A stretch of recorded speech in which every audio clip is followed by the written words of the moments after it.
Are emeralds appropriate for everyday wear? If you're a jeweler and you're watching this, you'll know you'll get regularly asked this question. Emeralds have risen in popularity for engagement rings, and I want to tell you about them so that if you are going to pick them for an engagement ring, you can make the decision sensibly. As I spoke about in my last video, jewelers use something called the Mohs hardness scale to determine the hardness of the material that they're using.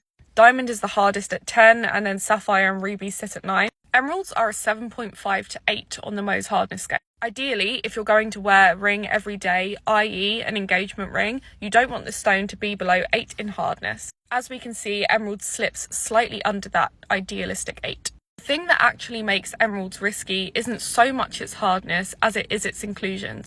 In most emeralds, you'll see inclusions present like this. We call this the garden of the emerald. These inclusions leave the stone prone to breakage. They are the number one culprit that leaves emeralds prone to breaking. However, there is no other green like emerald. There are no stones that glow like emerald and have the same colour green. This means that it's not very easily replaceable with a dupe that's harder wearing. So if you want an emerald engagement ring, what can you do? Firstly, you can opt for an emerald in a more protective setting. A setting like this bezel setting from this fantastic jeweller looks great. This will prolong the life of the emerald. The other thing I'd say is it's just important to take extra care with emeralds and make sure you're taking them off at night and when you're doing any strenuous activity, just like you should with your engagement ring anyway. In my opinion, at the end of the day, it's down to you as the wearer to decide whether or not an emerald is appropriate for your everyday. Things to bear in mind is that they're expensive to replace and it's hard to get an exact like for like with an emerald.